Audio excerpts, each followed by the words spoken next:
1, 2, 3단계 심사를 모두 통과할 경우 이르면 올 10월에 아예 운전자 없는 자율주행차 운행이 가능해집니다. 이번 무인 자율주행차 시험 운행이 좋은 결과를 얻어서 빠르게 상용화되기를 기대하는 사람들도 있지만 여전히 우려가 많은 것도 사실입니다. 잠시 후 무인 자율주행차 상용화 가능성과 한계점에 대해서 자세히 알아보겠습니다.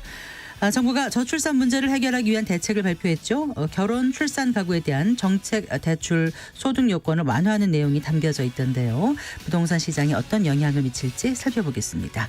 이 시간 유튜브로도 함께하겠습니다.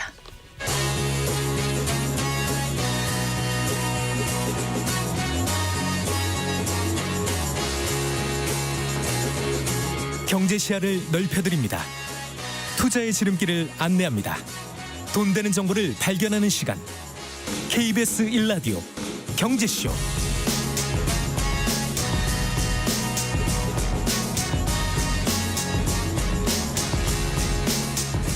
먼저 오늘의 주요 경제 뉴스부터 정리해드리겠습니다. 경제 뉴스 브리핑 손서구 경제평론가와 함께합니다.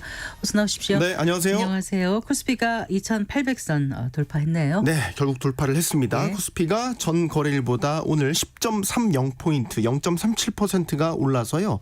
2,807.64포인트의 거래를 마쳤습니다. 이제 지수가 종가 기준으로 2,800선을 넘긴 게 2022년 1월 21일 이후입니다. 그러니까 네. 2년 5개월 만에 그러네요. 2,800선을 다시 넘은 겁니다. 사실 밤사이 미국장이 휴장이었는데도 불구하고 외국인이 역시 어제에 이어서 우리 주식에 대해서 사자에 적극적으로 나서면서 지수를 끌어올리는 원동력이 됐습니다. 네. 엔비디아를 필두로 한 빅테크 성장주에 대한 투심이 뜨겁다 보니까 이런 분위기가 지금 국내 증시에도 고스란히 전해지고 있습니다. 시총 상위주들 가운데서는 삼성전자, SK하이닉스 반도체 기업들의 상승세가 두드러졌습니다. 코스피 2,800선 돌파가 의미 있는 것 어제도 말씀드렸지만 지금 하반기 증시로 가는 그 길목에 있지 않습니까? 네. 이런 가운데 주요 국가들의 금리 인하 기대가 살아 있고요. 하반기로 접어들면서 이제는 2분기 실적 개선에 대한 기대가 커지고 있는 그런 상황입니다. 이제 당장 다음 달부터 삼성전자를 필두로 주요 상장사들의 실적 발표가 있을 텐데요. 네. 자, 이럴 때 외국인을 중심으로 국내 주식에 대한 매수세가 나타나고 있다라는 거는 이런 실적 지표에 대한 기대가 작용하고 있다 이렇게 볼 수 있겠고요. 네, 네. 그동안 이제 미국이나 일본 같은 글로벌 증시가 상당히 잘 나갔고 랠리를 보인 가운데서도 우리 증시가 상대적으로 좀 지지부진한 흐름을 보였지 않습니까? 이제는 우리 주식시장도 본격적인 반등장을 기대할 수 있는 동력을 마련했다. 이런 측면도 볼 수 있겠습니다. 네. 자, 일본 라인 야후와 관련해서 일본 소프트뱅크가 네이버와의 그 지분 매각 협상 진행하고 있다고 네. 주주총회에서 밝혔죠. 네, 이미 알려진 대로 라인 야후와 관련해서는 지금 네이버와 결별 수순을 밟고 있고 그 일환으로 이제 네이버와 지분 정리를 위한 협상을 진행하고 있다는 걸 이제 공식 석상에서 다시 한번 밝히는 거죠. 네.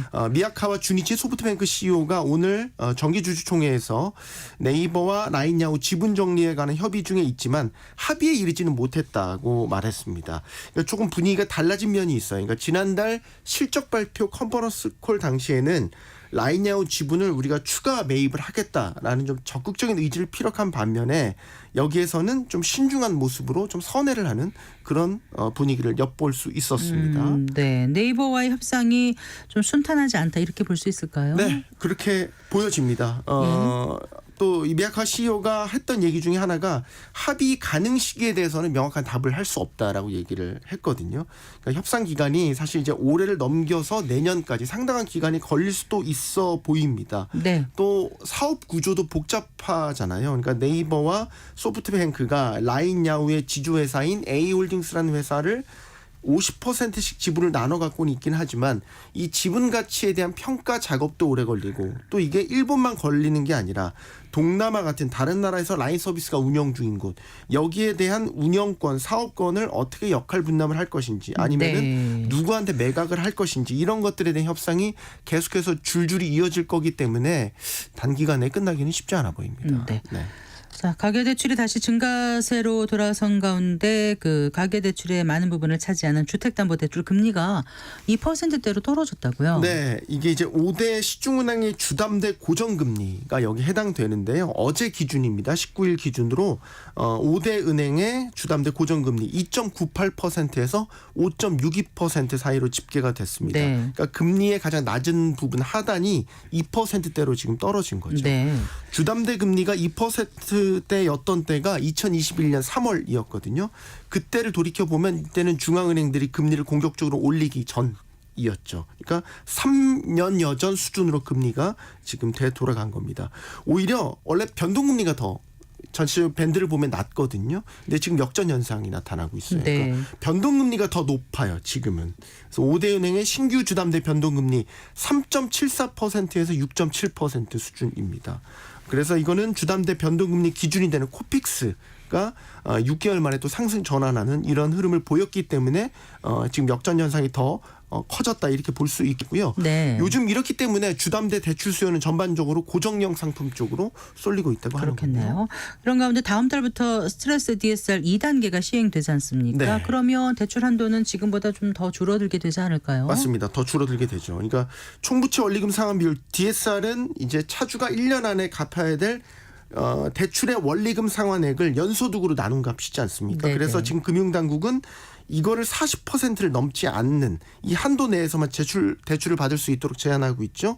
근데 여기 이제 스트레스 DSR이 2월부터 시행이 됐기 때문에 스트레스 DSR은 실제로 금리가 올라갈 것까지 감안을 해서 더 금리에 가중을 하는 스트레스 금리를 주기 때문에 네. 실제 대출 한도가 줄어들게 되고 이게 지금 2단계로 되면 이 스트레스 금리가 더 가중됩니다. 네. 그러니까 대출 여력은 대출 한도는 더 줄어들 것으로 보이는데 실제 한 연봉 5천만 원 정도 대출자의 경우에는 1단계보다 2단계를 적용했었을 때에 한 2천만 원 정도 대출 한도가 더 줄어드는 것으로 시뮬레이션 결과가 나온 바가 있습니다. 네. 또 2단계가 중요한 거는 은행권 주담대뿐만 아니라 신용대출 또 이금융권에도 이 스트레스 DSR이 적용이 되니까 더 촘촘하게 스트레스 DSR이 이제 적용된다라고 볼 수 있겠고요.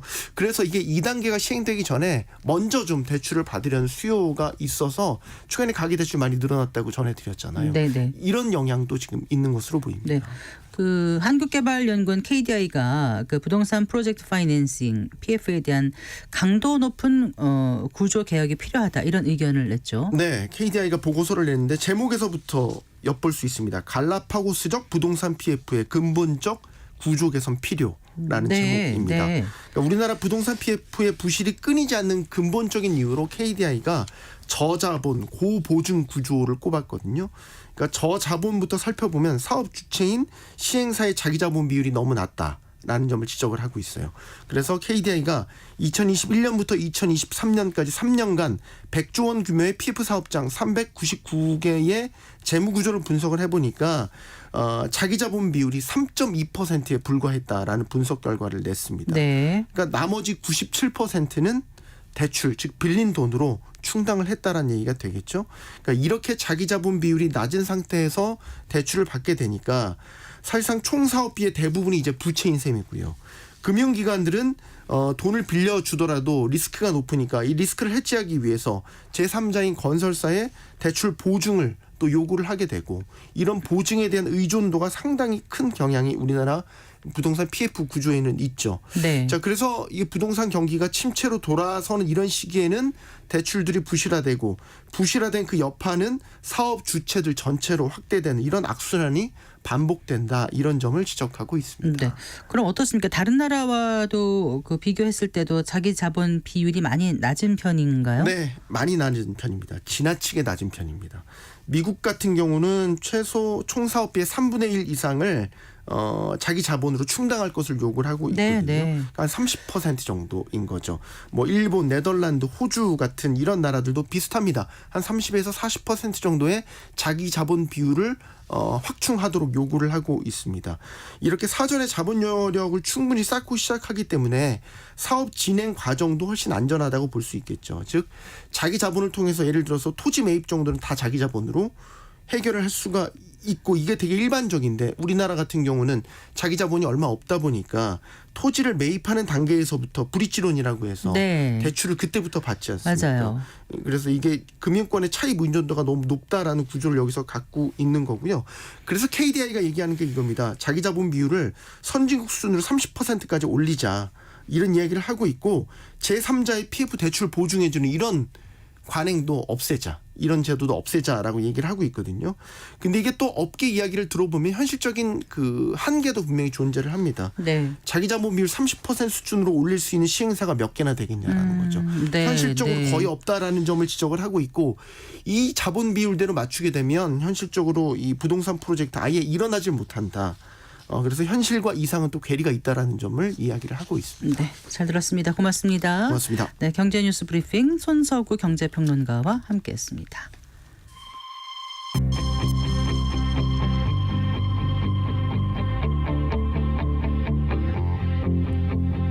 경제 전문가의 원포인트 레슨. 꼭 알아야 할 정보와 이슈를 알기 쉽게 풀어드립니다. 대한민국 경제 고수와 함께 투자의 맥을 짚는 KBS 일라디오 경제쇼. 진행의 성기영 아나운서입니다.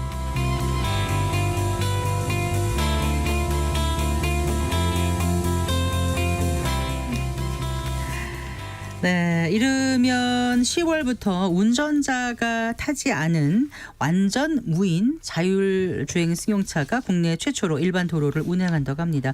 12일이었죠. 국토교통부가 국내 자율주행 그 스타트업에서 개발한 무인 자율주행차의 일반 도로 운행을 임시 허가한다 이렇게 밝혔는데요. 세계 각국이 자율주행 차량 개발 경쟁을 벌이고 있는 가운데 우리나라도 이 본격적인 자율주행 경쟁에 뛰어들겠다는 의지로 보입니다. 하지만 여전히 사고 우려도 있고요. 또 제도가 미비하다는 점 등의 문제가 있어서 갈 길이 멀어 보이는데요. 무인 자율주행차의 상용화는 언제쯤 이루어질지 살펴보겠습니다. 대덕대학교 자동차학과의 이호근 교수 스튜디오에 모셨습니다. 교수님 반갑습니다. 네, 안녕하세요. 안녕하세요. 네. 사람이 타지 않은 무인 자율주행차가 네네. 우리나라에서도 이제 처음으로 도로 시험 운행을 시작한 건가요? 맞습니다. 이제 네. 국내 1호거든요. 이제 승용차 기준이고요. 네. 무인 자율주행차죠. 임시 운행 허가를 받았어요. 네. 임시 운행 허가라는 것은 일단은 단계적 인증을 거친 후에 네. 완전 무인차로 가겠다 이 얘기거든요. 네, 네. 그래서 보통 등록되지 않는 자동차가 임시적으로 일반 도로를 주행하도록 허가를 받은 것인데 네. 결국 자율주행 자동차에 대한 검증, 시험, 연구, 기술 개발을 위해서 허가를 내준 거죠. 네. 그래서 안전을 위해서 시속 50km 미만으로 주행을 하고요. 네. 일단은 임시 허가를 받았기 때문에 우리가 이제 무인 자율주행 자동차다라고 하니까 우리 영화의 한 장면처럼 운전자가 없는 네. 옛날에 키트 같은 영화를 생각하실 텐데 그게 아니고 운전석에 사람은 있습니다. 지금은 예, 네. 어떤 위급 상황에서 핸들링을 하거나 브레이크를 밟기 위해서 운전자가 탑승을 하는데 네. 모든 조정은 차한테 자율로 맡기는 거죠.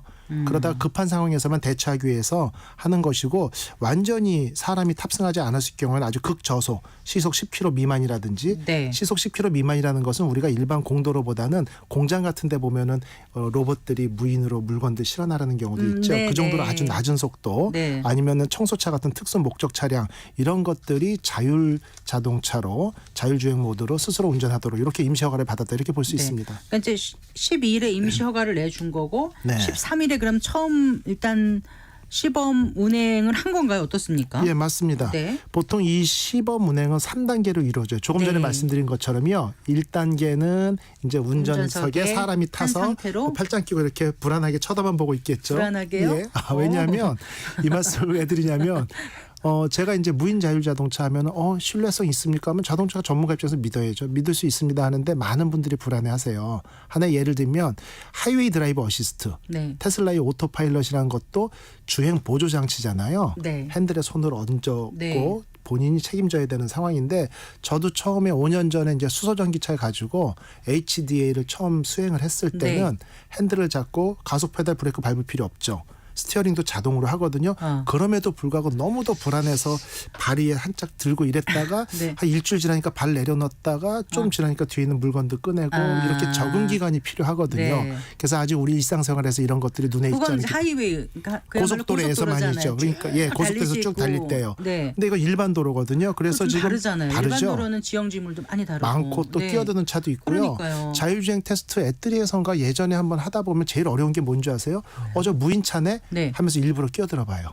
아. 저 차가 제대로 반응하는지 이런 운전자들 정말 많습니다. 아, 그런가요? 예, 네. 궁금하거든요. 네. 그래서 일단은 상암에 보면 네. 자율주행 시범 운행지구가 3.2km 순환 구간에 있거든요. 네, 네. 여기에서 1단계는 시험자가 운전석에 착석해서 네. 그 단계를 거쳐서 아무 사고가 없으면 2단계는 이제 운전자가 우리 시험 운전면허 보면 옆에 강사분 앉아 있는 것처럼 네, 네. 운전석은 비어 있고 네. 조수석에 한 사람이 앉죠. 아. 그래서 급한 상황에 대처를 하거나 네. 아니면 비상 조치 시에 원격 관제나 제어로 브레이크를 밟을 수 있는 시스템을 관제센터에서 모니터링하면서 움직이게 되고요. 그런 것들에서 아무 문제가 없으면 완전한 3단계 사람이 없이 운행하는 이런 단계로 접어들게 되는데 빠르면 가을쯤 뭐 10월쯤에는 완전 무인 사람이 탑승하지 않은 차를 이제는 볼 수 있지 않을까 이런 생각이 듭니다. 자, 이렇게 2개월 동안은 운전석에 타고 그렇죠. 2개월 동안은 조수석에 타고 그렇죠. 그다음부터는 이제 아예 안 타고 타는 해보자. 것. 네네네. 아, 그래요. 근데 그 상암의 3.2km 순환 구간은 우리 운전면허 주행 연습하는 그 거긴가요? 어딘가요? 예, 비슷합니다. 그 구간이에요. 그 안 구간이라. 가봐서. 네네네, 맞습니다. 네, 그렇군요. 네.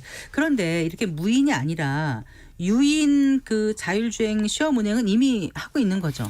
네, 제가 이 부분도 아까 이제 방송국 와서 좀 미리 와서 말씀 나눴는데 모르고들 계시더라고요. 왜냐하면 네. 운전자가 탑승이 있었으니까. 네. 근데 이미 네. 심야 버스 A21 심야 노선이 있는데요. 네. 작년 12월 4일부터 실제 4월 30일인가 5월 30일까지 5개월 동안 네. 4월 30일일 겁니다. 5개월 동안 이 버스가 운행이 됐었어요. 근데 운전석에 사람은 타 있었거든요. 네. 그래서 급한 상황에 대처하기 위해서 타 있었기 때문에 밤에 그 버스를 본 분들은 사람이 운전하는 줄 알았겠지만 이게 무인으로 운행이 됐죠. 아. 그래서 노선은요 가장 복잡한 대학가도 있고 쇼핑센터도 있고 합정역에서 동대문역까지. 그러니까 몇 시부터 몇 시에 심야였습니까? 그렇죠. 심야였죠. 왜냐하면 아직도 불안하니까 차량 통행이 적은 시간대인 네. 밤 11시 반에 첫 차가 출발해서 다음 날 아침 5시 10분까지 밤새만 운행을 했었죠. 아, 그렇게요. 예, 그래서 네. 이게 그동안은 무료로 운행했다가 네. 올해 7월부터죠. 다음 달이죠. 며칠 안 남았습니다. 이게 심야 버스 기본 요금보다는 다소 낮게 책정해서 이제는 유료화로 할 예정입니다. 그 시간대 그대로요? 그건 좀 바뀔 수 있어요. 왜냐하면 원래 이 심야 버스를 만들게 된 이유는요. 우리가 도심지에서 청소 용역을 하시거나 경비를 쓰시는 분들이 일찍 일어나서 출근해야 돼요. 되잖아요. 네, 근데 새벽 이분들이 3시 막 이럴 때 그렇죠. 나오셔야 되는데. 근데 첫 차가 새벽 4시에 운행하거든요. 그러니까요. 뭐 인건비나 근무 여건 때문에 그러다 보니까 30분 땡겨서 3시 반부터 첫 차 운행을 무인 버스로 운행하기로 했고 네. 이미 아마 저 상계동 저 위쪽에서부터 미아리 쪽으로 한 시내 노선으로 이미 결정이 돼 있고요. 그렇군요. 근데 이제 버스라고 하는 게 방금 말씀하신 것처럼 일반 상암의 구간보다는 훨씬 편하죠. 왜? 전용 차로로 가잖아요. 그러니까 신호등에서 서고 버스 정류장에서 정차 출발. 사람이 탔냐 안 탔냐만 관리하면 좌회전 우회전을 제외하고는 전용차로만 가기 때문에 네. 철도랑 비슷하다고 볼 수 있거든요. 그러니까 네. 변수가 좀 적죠. 네. 그러다 보니까 더군다나 우선 심야고. 그게 심야고 네. 그래서 우선 운행을 하는 거고 근데 이런 걸 벗어나서 옆에서 차선도 끼어들 수 있고 나도 차선 변경도 해야 될 수 있는 건 실질적인 무인 운행은 이번에 이제 상암에서 처음 이루어진다 이렇게 보는 거죠. 아까 일부러 한번 끼어들어 볼까 이거 말고 예. 밤에 술 마시고 음주운전하는 차량이 끼어든다거나 그럴 이런 수 일도 있었지 있겠죠. 않았을까 지난 5개월간. 네네네. 그래서 혹시 자율주행 시험 운행에 대한 평가 이런 건 네. 어떻게 나오는지 궁금합니다. 다행히 5개월간 사고가 없었고요. 없었어요. 하루 평균 94명. 그러니까 5개월 동안 한 8,400명이 넘는 사람들이 이용을 했었고요. 네. 총 주행 거리도 8,300km 정도. 그러니까 10km 구간 왕복했는데 네. 한 800번 이상 왕복한 거겠죠. 그래서 서울 부산을 26번 오간 거리 동안 아무 사고도 없었어요. 네. 그렇기 때문에 이제는 이거를 무인화하고 네. 유료화해서 7월부터 시행하겠다라고 결정한 거죠. 네, 그래요. 자, 그러면 무인 자율주행 시험 운행 우리나라가 어떻게 좀 앞서 나가는 편인가요? 어떻습니까? 지금 전 세계적으로 자율주행 기술 경쟁이 굉장히 치열하다 이렇게 알려져 있어서 네네. 궁금합니다. 우리가 원래 뭐 뭐든지 좀 빨리 하는 것 같은데 이 예. 부분은 어떻습니까? 상당히 늦습니다. 늦어요? 상당히 늦고요. 그 네. 베이스 원인으로는 관련 규정이나 법 제정들이 너무 늦어요. 네. 예를 들면은 샌프란시스코 같은 경우도요. 이게 우리가 지금 무인 차 운행한다고 했잖아. 이게 네. 아마 3년 전인가 4년 전에 LA에서 사고 났던 거 기억하실지 모르겠네. 우버에서 네. 이제 운전자가 탑승을 해서 급한 네. 상황에서 대처한다고 하다 핸드폰 보고 있었고요. 무인 차량이 운행하다가 40대 네. 자전거 끌고 가는 여성분을 사망하게 한 사고 발생했었어요. 네, 야간에. 네. 근데 재미있는 거는 우리나라에서 만일에 무인 자동차가 운행을 하다가 사망 사고가 발생했다라고 하면 어떻게 될까요? 여론이. 어떻게 난리도 될까요? 아니겠죠. 난리 나겠죠. 네. 제가 반 농담으로 무인차가 운행하는데 네. 어떤 사람이 자살하려고 육교에서 뛰었어. 그래서 그 차 지붕에 떨어져서 다치면요. 현대기아 무인차 운행 중단하라고 데모할 겁니다. 근데 외국에서는요. 네. 그 사건이 발생하자마자 경찰관이 인터뷰하는데 네. 너무 어두웠기 때문에 사람도 사고가 났을 겁니다라고 기업체를 옹호를 해요. 무인이 아니었다 하더라도 예, 네. 사고 났을 거다. 근데 여기서 말이 안 되는 게 무인 자동차는요. 네. 사람이 밤에 보이지 않는 데서도 시선 확보가 되도록 네. 레이더나 라이다나 적외선 카메라로 볼 수 있었어야 되거든요. 네. 근데도 기업체를 옹호하고 그 다음에 경찰 조사 과정 중에 네. 미국에서 26개 주에서 예. 우리 주에서 무인 자동차 운행 허가 내줄게라고 서로 얘기를 합니다. 그러니까 미래의 먹거리 블루오션에 대해서 물론 가슴 아픈 사고가 발생했지만 그런 것보다 더 큰 미래 국가 산업에 대한 어떤 전폭적인 지원이 정부나 민간 차원에서 이루어진다라는 거죠. 시위나 이런 건 없었단 말씀이세요? 없었죠. 네. 오히려 조용히 덮었고 근데 몇 년 전에 그랬지만 최근에도 또 사고가 있었다고 들었는데요. 사고가 있었습니다. 네. 뭐냐면은 작년에 4월 달에 의회 통과하고 7월부터 샌프란시스코에서 무인 택시가 다녔었어요. 네, 네. 무인 택시가 다녔었는데 이게 세 건 정도의 사고가 있었습니다. 그 세 건은 다 덮어졌어요. 뭐냐면 첫 번째는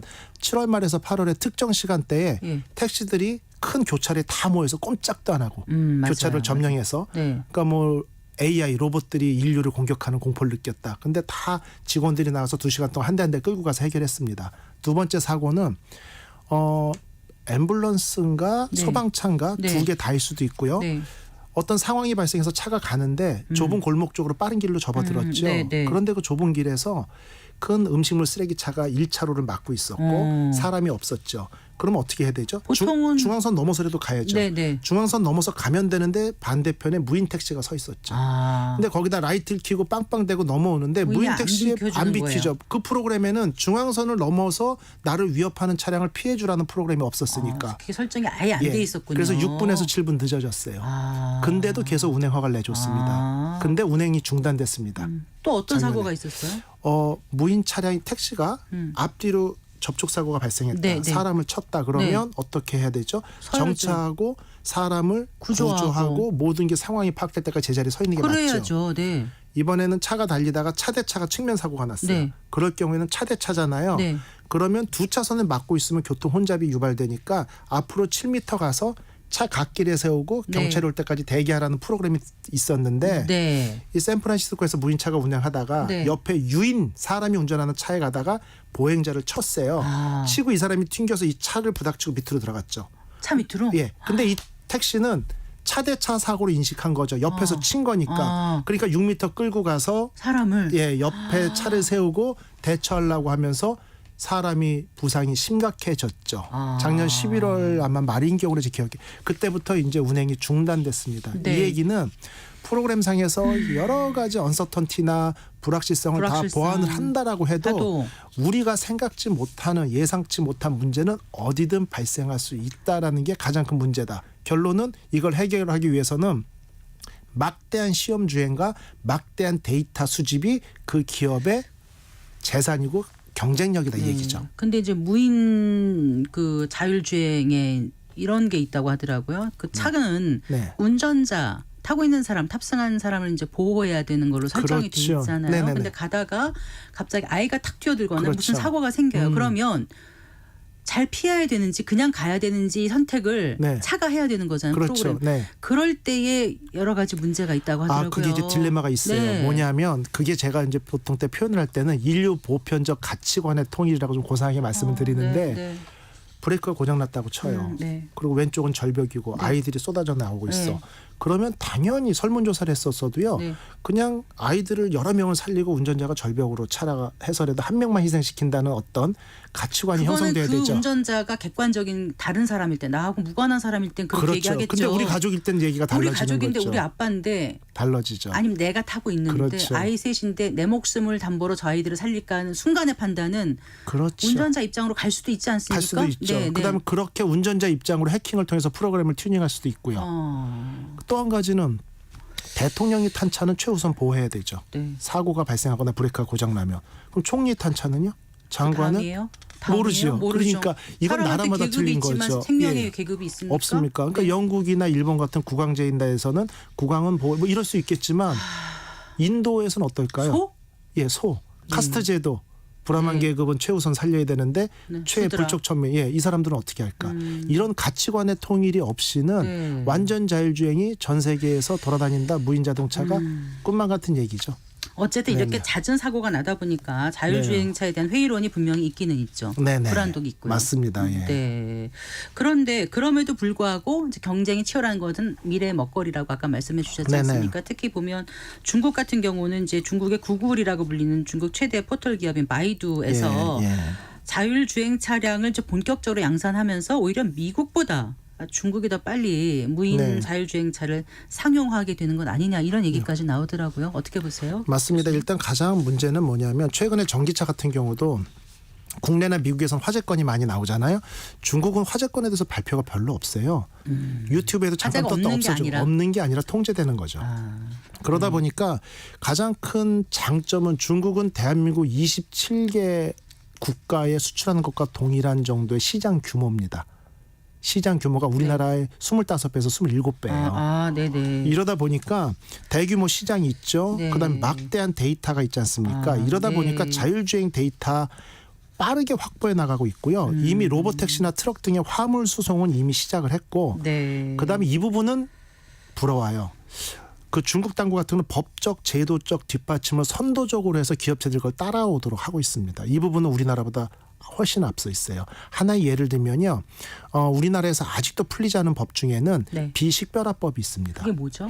그 우리 어린이집 같은 데서 우리 네. 애가 좀 학대당했다 하면 뭐 이렇게 비디오 좀 보자 하면 뉴스에 나올 때 보면 네, 네. 우리 애를 빼고 다 모자이크 처리해야 되잖아요. 네, 네. 그러니까 나랑 이해관계가 없는 사람이 식별하게 데이터를 가지고 있는 게 불법이거든요. 네, 네. 그럼 이제 자율주행 자동차를 개발하는 입장에서 운전을 하다가 골목길에서 예.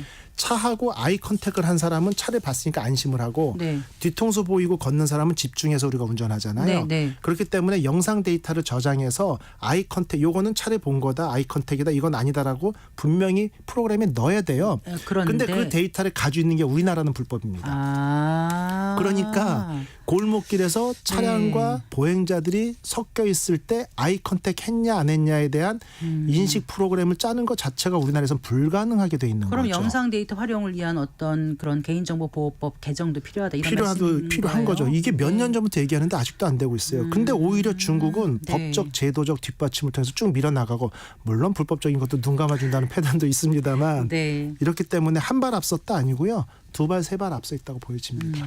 어쨌거나 앞으로 자율주행차 부분에 있어도 그 데이터 방대한 데이터가 중요하다고 하셨으니까 네네. 인공지능 AI 역할이 더 커지겠네요. 당연하죠. 이제 바이두 같은 경우에 오는 7월부터 후베이성 우한에서 무인 택시 로보택시 운영을 하는데 네네. 2021년 12월부터 서울시의 5배 우리 지금 상암 지역이라고 요만큼 얘기했죠. 3.2km 3.2kg 여기는 네. 3,000제곱킬로미터 그 면적으로. 넓이에서 네. 자율주행 차량 500대로 네. 서비스를 이미 해오고 있고요. 네. 그다음에 우한 같은 경우는 중국 당국이 허가한 중국 전역의 17곳에서 770만 명의 인구를 대상으로 로보택시를 유료화 서비스를 하고 있어요 이미. 네. 그 상황에서 올해 이제 1,000대 정도를 더 투입을 해서 지난 5월에 선언했거든요. 결국은 자율주행 차량 1,500대가 돌아다니도록 하겠다라고 이미 하고 있고요. 네. 결국 전체 누적된 운행 거리는 1억 1,000km, 네. 372만 시간, 네. 승차 횟수 600만 회.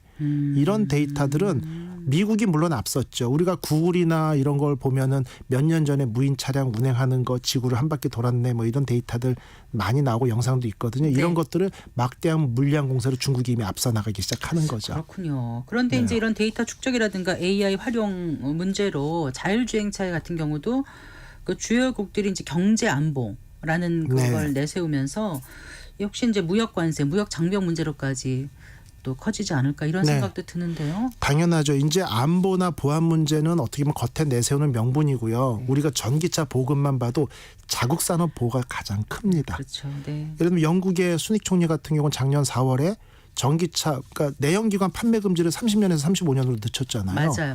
왜? 네. 전기차 팔았더니 테슬라하고 한국 기업하고 중국 기업만 돈 벌게 생겼으니까 이런 부분들이 있거든요. 네. 결국 영국과 독일도 마찬가지고 자율주행도 마찬가지고요. 데이터를 누가 수집하느냐? 이걸 갖다 데이터를 우리가 수집하겠다 아니죠. 사고 나면 누가 책임져야 되죠? 자동차 제작사가 책임져야죠. 네. 그럼 자동차 제작사가 모든 데이터를 수집해서 컨트롤하고 책임을 져야 되겠죠. 네. 근데 그 데이터에는 누가 탑승했고 어딜 갔고부터 모든 데이터가 들어가죠. 국가의 중요 인물에 대한 데이터도 들어가겠고 이러한 데이터들을 중국에서 수집하는 걸 원할 리가 없다는 얘기거든요. 그럼 사고 네. 발생 책임을 물으려면 중국한테 데이터를 줘야 되는 거고 네. 그걸 안 주고 우리가 독자적으로 운영센터에 만들어서 운영하겠다 한다면 사고 책임에 대해서 제작사한테 물을 수 없는 상황의 딜레마에 빠지게 되는 거죠. 그러네요. 네. 예. 그래요. 이 제도 말씀 잠깐 하셨고 법률적인 부분 그런 부분 또 보험 문제 이런 것도 좀 해결이 돼야 되지 않을까요? 이 부분이 좀 해결돼야 되는데 네. 아마 자율주행 자동차에 대해서 이제 많은 얘기들이 10년 전부터 왔었잖아요. 저도 이제 이런 부분에 대해서 강의를 하잖아요. 그럼 데이터를 보면은 자율주행 단계가 예전에는 0단계, 1, 2, 3, 4단계까지 있었고 네. 최근에 5단계가 추가됐죠. 근데 재밌는 건 그 당시에 3단계라는 건요.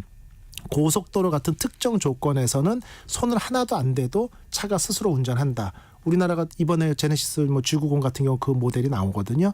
그러면은 그때부터는 프로그램이 운영을 하는 거니까 모든 법적 책임은 제작사가 진다라고 3년 전만 해도 제가 데이터를 그렇게 봤어요. 그랬는데. 근데 최근에는 4단계부터 제작사 책임이고 3단계도 운전자 책임이라.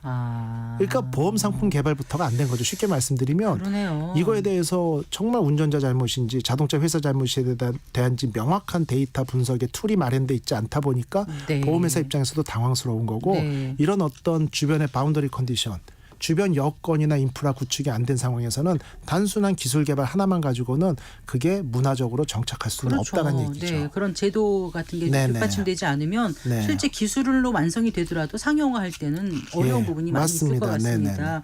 자, 그럼 앞으로 갈 길이 조금 멀어 보이긴 하는데 네네. 그래도 우리도 또 경쟁에서 뒤처져서는 안 될 것 같기도 하고요. 네네. 네, 결론적으로 어떤 말씀을 해주고 싶으신지요? 일단은 조금 전에 중국 예제를 들었지 않습니까? 정부가 선도적으로 가이드라인을 좀 만들 필요가 있어요. 그래서 네. 그다음 기업의 경우는 필요성과 향후 국내 경제에 미치는 영향에 대한 충분한 홍보와 국민들에 대한 어떤 불안감에 대해서 설득할 필요가 있고요. 국민들은 또 앞으로의 블루오션이라는 어떤 시각을 갖고 네. 조금 더 인내하고 지켜볼 필요는 분명히 있습니다. 그래서 지금 보시면요. 컴퓨터 다 윈도우 프로그램 하나 쓰죠. 전 세계에서. 결국 이 부분에 대해서 우리가 소극적으로 대처하고 정부나 민이나 기관, 기업체가 적극 노력을 하지 않는다라고 하면은 5년, 10년 후 짧으면 길면 20년 후에는 네. 다 중국이나 미국 자동차들이 무인 자동차로 돌아다닐 수밖에 없고 네. 우리 국민들은 막대한 지출을 할 수밖에 없는 상황이거든요. 네, 네. 그래서 범 이제 국가적인 어떤 합의점이 필요한 시점이라고 볼 수 있습니다. 여러 가지 어려운 점이 있어도 이 자율주행차가 실현이 되면 어떤 이익이 있을지 그 얘기를 좀 해주신다면요. 예를 들면은 이제 거동이 불편한 분들이나 이런 분들의 어떤 활동성 최근에 보면은 고령 운전자들 면허 반납제도 있죠. 맞아요. 이런 부분들이 네. 싹 폐기돼도 되는 거죠. 저도 실제 자율주행 자동차 나오면 제 아버님한테 제일 먼저 사드리고 싶어요. 아버지. 그러세요? 80이 넘으셨는데 매년 걱정하시는데 일주일에 한 번씩 이제 운동하러 경기도 이천까지 운전하고 다니시는데 야 올해 갱신 못 받으면 어떡하지 이런 걱정하시거든요. 네. 근데 3단계만 완벽하게 되는 차종이 출시된다면 이런 분들에 대한 어떤 이동권 보장 네. 이런 부분들은 정말 사회적인 비용으로 환산할 수가 없거든요. 네. 그다음에 자율주행이 되면요. 예를 들면은 일부 업종은 좀 안 좋을 겁니다. 우리가 한 1박 2일 갔던 어떤 유원지 같은 데서 네, 좀 네. 놀다가 국립공원에서 피곤하니까 잠을 자고 오겠지만 자율주행 모드로 밤에 예, 야간에 밤에 10시까지 놀다가 네. 아침 6시까지 시속 80km로 서울까지 목적지 쳐놓고 차에서 운전 안 주무셔도 해도 돼요. 되니까. 네. 집값도 잡을 수 있죠. 서울 시내에서 꼭 살 필요가 뭐가 있습니까? 새벽 4시에 원주에서 자율주행으로 걸어놓고 차에서 쉬면서 출근하면 되니까. 네. 그래서 여러 가지 문제들이 해결될 수 있습니다. 알겠습니다. 오늘 말씀 잘 들었습니다. 고맙습니다. 네, 수고하셨습니다. 대덕대학교 자동차학과 이호근 교수와 얘기 나눠봤습니다.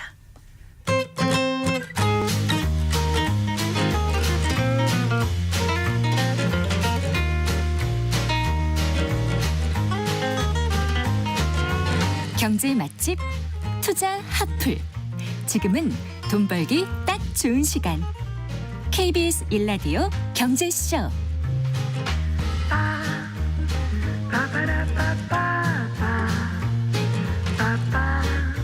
한 주간 집값 동향 살펴보고 실생활에 도움이 되는 부동산 관련 소식들 발빠르게 전해드립니다.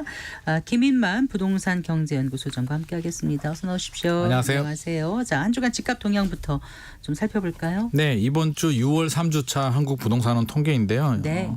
이게 한 2시간 전에 나왔거든요. 한 2시간 전에 나왔는데 수치를 보고 저는 깜짝 놀랐습니다. 왜요? 2022년 이후에 서울 아파트 가격 상승 폭이 이렇게 큰 걸 전 처음 봤거든요. 이번 주에 0.05%포인트 네. 상승폭을 확대했는데요. 지난주가 서울이 0.1%였습니다. 네. 0.1%도 이게 한 자릿수 상승이기 때문에 상당히 의미가 있었는데 이번 주는 0.15%로 껑충 뛰어 올랐고요. 네. 수도권 지역도 0.05에서 0.07%, 서울과 수도권 지역 모두 다 상승폭을 확대했는데 지방은 마이너스 0.05%, 네. 전주와 동일합니다. 그래서 서울과 지방의 이제 양극화가 조금 더 벌어지고 있고요. 특히 서울의 상승폭이 좀 커지고 있다라는 말씀 드리고 싶고 네. 전세 가격도 등달아서 올라가고 있습니다. 서울은 0.17%까지 올라갔고요. 수도권 지역도 0.11%까지 올라갔기 때문에 네. 지금 분위기가 좀 뭐라 그럴까요? 좀 심상찮다라는 분위기 말씀드리고 싶고요. 최근에 한 일주일, 2주일 동안 저한테도 이제 연락이 막 많이 오기 시작합니다. 불안한 목소리들이 좀 많습니다. 그래서 집값 오른다는데 어떻게 해야 되죠? 지금이라도 갈아타야 될까요? 우왕좌왕하는 틈에 또 가격이 더 올랐는데 어떻게 해야 되나요? 이런 질문들이 많이 늘어나는 거로 봐서 네. 이런 소식을 듣는 분들이 또 상당히 불안해하는 마음. 2021년 트라우마가 또 다시 살아나면서 시장을 자극하고 있는 그런 상황입니다. 네. 지금 거래량은 어떻습니까? 거래량 또 우리가 4천 건 넘었다라는 소식 아마 계속 전해드리고 네, 있는데 네, 저희 이게 계속 전해드리고 한 달, 있어요. 두 달, 세 달 연속이고요. 지금 상황을 보면 4개월 아마 연속으로 4천 건 이상이 나올 것 같습니다. 지금 분위기면 아마 5천 건도 뛰어넘을 기세이기 때문에 거래량은 늘어나고 있다는 거고요. 최근에 부동산 알리리사에서 조사한 내용을 보면 1월에서 5월까지 이제 상반기 거래량을 보면 2021년 상반기가 25,820건 이후에 네. 올 상반기는 17,980건으로 가장 많이 나왔고요. 지금 서울 지역 말씀하시는 서울입니다. 건가요? 예. 네. 서울이고요. 또 가격대별로도 이제 분포를 조사를 했는데요. 우리가 상식적으로 9억 원 이하 아파트가 좀 많이 거래가 되지 않았을까 네, 생각을 네. 할 수도 있잖아요. 정책 대출 효과도 정책 있고. 대출 효과도 있고 한데 네. 비율을 비교해 보면요. 2022년 하반기와 2024년 상반기를 비교를 해보면 네. 2022년 하반기에는 9억 원 이하 주택 거래 비중이 네. 66.7% 상당히 많았는데 2022년 하반기 전체 중에서 네, 집값 막 떨어졌을 네. 때 분위기 안 좋았을 때요. 네. 9억 원 이하가 많았는데 올 상반기는 49.3%로 9억 원 이하 주택 비중이 오히려 줄어들었고요. 네. 9억에서 15억 초과 주택 비중이 19.7%에서 32.1%로 오히려 늘어났습니다. 이때보다 2년 전보다 어쨌거나 서울 아파트 평균 가격이 좀 높아져서 그런 거 아닌가요? 가격도 높아진 부분도 있고요. 네. 이제 그 사이에 이제 강남 3구, 용산구부터 먼저 좀 치고 올라갔잖아요. 네. 올라가고 이제 최근에 많이 움직이는 지역들이 성수하고 마포 이런 네. 지역들인데 동작구 이런 지역들이 9억에서 15억 구간 주택들이 이제 뒤늦게 많군요. 치고 올라가면서 지금 거래량을 늘리고 있어서 이게 아마 상반기 6월, 7월 정도 되면 아마 거래량이 조금 더 늘어나지 않을까. 추석까지는 좀 문제가 되지 않을까 하는 생각이 듭니다. 네. 자, 그러면 추석까지요? 지금 적어도- 상승세가 이어질 거라고 생각하신다는 적어도 추석까지는 이어질 것 같습니다. 적어도면은 추석 넘어서도 이어질 수 있다는 말씀이시고. 넘어서도 이어질 수도 있고요. 네. 이제 변수가 존재하는데요. 이제 네. 변수라고 한다면 여러 가지가 있을 수는 있는데 지금 심리가 굉장히 불안하잖아요. 사실 여러 가지 상승 요인도 있고 하락 요인도 있는데 지금은 약간 불안 요소들이 존재하고요. 제가 왜 추석이라고 말씀드렸냐면 이제 금리 인상 시기가 이제 9월 정도로 예상이 되고 있습니다. 금리 인하 미국이. 시기가? 네, 인하 네, 시기죠. 네. 미국의 금리 인하가 이제 한 차례 정도 한다라고 했는데 물론 뭐 대선하고 이제 직접적인 연관을 짓기도 좀 어려운 부분도 있지만 적어도 9월 정도에는 미국이 내리지 않겠냐. 예. 미국이 내리면 한국은행 또 한 번은 내려야 되겠다라는 심리가 있기 때문에 9월 정도에 미국이 기준금리 인하를 하게 된다면 이제 시장의 심리는 한 번이 아니라 이제 앞으로도 계속 내려갈 거니까 그러니까 집을 살 때 금리가 좀 낮아지면 아무래도 부담이 덜하니까. 부담도 덜하고 네. 지금 안 사고 금리가 더 내려가게 되면 집값이 또 더 올라갈 수도 있으니 지금이 저렴하다라는 심리가 또 확산될 수도 있는데 네.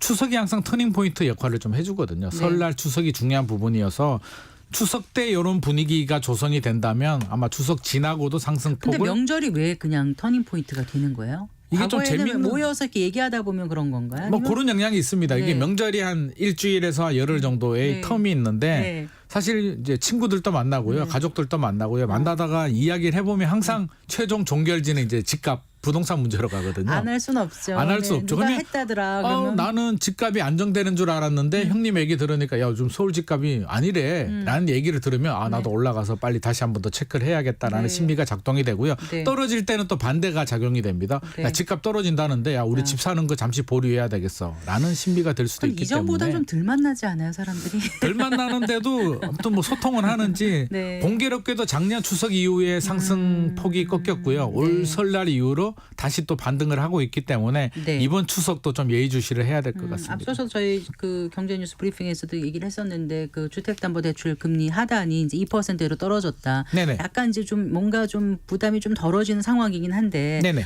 지금 이제 추석까지라고 말씀하셨는데 그럼 추석 이후는 어떻게 보세요?